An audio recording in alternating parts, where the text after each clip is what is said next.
Hello everyone, today I wanted to do a quick video and tell you everything you should know before getting PS5.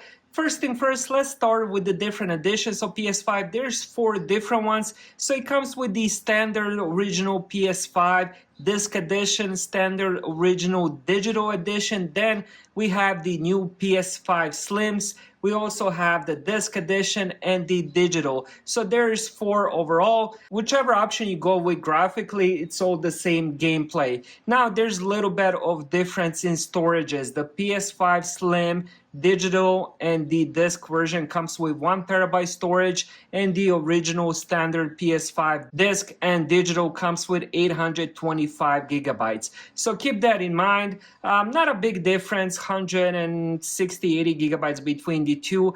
When it comes to the storage, it's really easy to add extra storage to the PS5. You can do it multiple different ways. Best way is probably connecting the external one, transferring the games you don't want to play to that external one, and later if you do want to end up playing them, transferring them back to the PS5. As long as you have a fast external storage, that shouldn't be any issue at all, and it should be pretty fast as well. You can also end up removing one of these sides and installing M2 SSD, which can give you another 1 terabyte or more storage. Now, another thing you should know before getting PS5, they are all backwards compatible. So you can end up playing PS4 this game. Recently I ended up getting The Last of Us Part 2 for the PS4. I really wanted to play, and the new remake wasn't still out for the PS5. And it worked really good. I even had the boost. I could even get the PS5 graphics on it as well. So no issues with that. Make sure you do check the list of the backwards compatible games.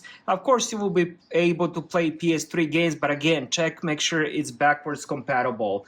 Now, another thing you should know is, depending which version you get, PS5 is definitely the best looking console. I do have the Xbox X, as you guys can see here. I also have the Xbox Series S, and the PS5 does look the best. Both versions look really amazing, very futuristic. I just love how the PS5 looks. I have it in the vertical mode. You can also put it horizontally, but I think it looks much better vertically, as you guys can see. The original does come with the stand. The Slim comes with a couple clips, but you can also get the stand as well if you do want to keep it in the vertical position.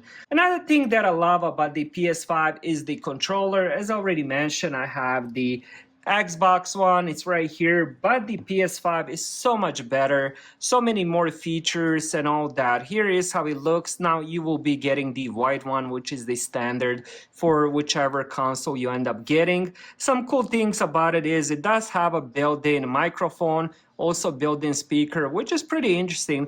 Now, honestly, I haven't really used microphone much because I do have the wired headset. Whenever I'm doing multiplayer games, I use that. But in a pinch, if you want to do a group chat, you can definitely turn this on and talk with the group chat, and here is the speaker as well. Now all these lights, they go all the way around depending on the game, and it also changes the color. So it has similar colors to the PlayStation as well. As you guys can see, the lights on top are white. Now those lights change from blue. It can even go to the red. If you get the red, that's not good news, but let's hope you never get the red color. But another thing that I love, it does have adaptive triggers. Now if you ever use PS5 and then go back to, let's say, Xbox, you definitely miss those adaptive triggers. So what they do is, if you're playing, let's say for example, racing game, the brake will end up getting hard, also the gas, or for example, if you end up playing shooting games, so if you zoom in it in, this button will end up getting really hard, where you have to push it hard to zoom in, which is really interesting. It also has 3.5 millimeter jack for the headset, and best of all, which is totally different than the Xbox, it does have a built-in battery. Now in my case, the built-in battery does last pretty long time. I never really counted the hours, but it never really bugged me like, oh, I have to charge it again or something like that. It definitely, for me, I'm a casual gamer, it definitely lasts few days at least. So built-in battery, futuristic look, really good features. It also has a haptic feedback, which is really cool. And it has this thing, in a lot of games, this isn't as useful. In some, you might be able to control the map, you might be able to click for the map. Different games have different uses for this. So let me show you the front page here now that I have the game on. We have a few different things here. Now that the disk is inside, we can do store activities. So if there's different activities, you can actually continue. Now this again depends on the game, but a few different cards will show up. Like here, for example, activities. You will be able to click on some of those activities and go straight to the game. Another thing that I love about PS5, you can just do store activity and pretty much it will skip the home menu and it will load the game where you ended up playing last time, which definitely saves at least a couple minutes, you know. Then again, as I mentioned, activities, then you have like official news. You also have a few different videos here. And then on the bottom, you have add-ons. So you can access all that without actually going to the store. Now, as I mentioned, there's a few different games that I ended up playing. Quite a lot of games. As you guys can see, I have a lot of disc games. I ended up having quite a lot more. Now, one recommendation I would definitely tell you is to think about if you want to go with the digital disc. I personally recommend the disc. Now, the reason for that is the downloads will be a lot less. Now, for example, Jedi Survivor is a 100 gigabyte game, maybe even more, and you will only maybe download 40, 60 gigabytes instead of that full 100. So that's one good thing. Another good thing about the disc games is after you're done, you can trade them away. You can let somebody borrow them. You know, you can always, if you have a friend that has PS5, you can replace games and stuff like that, which really comes in handy, to be honest. I mean, I don't want to just keep getting digital games. And, you know, some games, let's be honest, some games aren't good. And then you already got it and, you know, you're stuck with it. When it comes to disc games, if the game is not good, trade it away, you know, give it to somebody else and stuff like that. So I definitely recommend getting the disc drive. Now, another thing this has is media. So here you can end up getting a few different apps. So the main ones, Disney, Netflix, Hulu, Prime, Apple TV, Peacock, you know, there's a lot more. You can also watch Twitch, of course, and then there's a lot more Spotify. You can listen to the music. And here in this section is if you ended up getting some apps. Now, I don't use my PlayStation as a media player.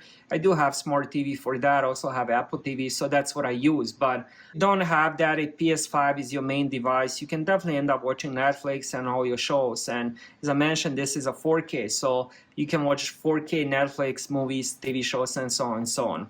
Next, let's talk about the graphics. Since this is a gaming system, the PS5 supports 4K resolution, 120 Hz refresh rate, HDR, ray tracing, which can enhance the graphics and performance of your games. But not all games support that. That's something to remember. Also, you do need to have a good TV or good monitor to support all that. So, for example, what I have here is the 4K, but 60 Hz refresh rate, meaning if the game does support 120 Hz refresh rate, I won't be able to use it because my monitor is 60 Hz.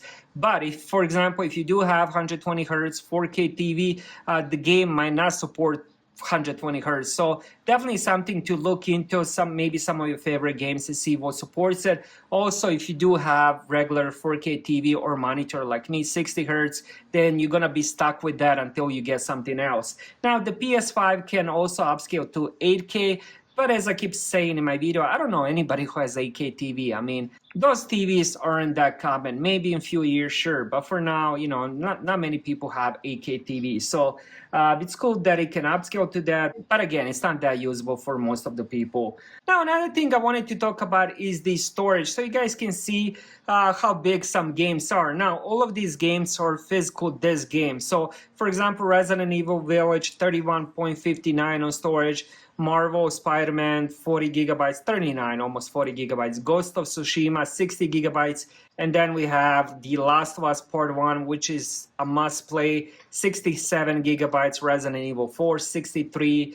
Last of Us Part 2, which is a big game. That's the PS4 this game. So 84 gigabyte, and then there's a few other ones. And the Star Wars, I was actually wrong. I thought it was 120 gigabytes, but it's actually 150 gigabytes. That's the biggest one I have. Even with the original PS5 that comes with, I believe, 800 something, 825 or something like that, you can still store a lot of games. So the difference between the Slim and the original one, it's 150 gigabytes. So pretty much a one Star Wars game or few smaller games. So adding storage to the PS5, as I mentioned earlier, it's really simple process. So that's everything you should know about the PS5. Thank you guys for watching. Have a great day.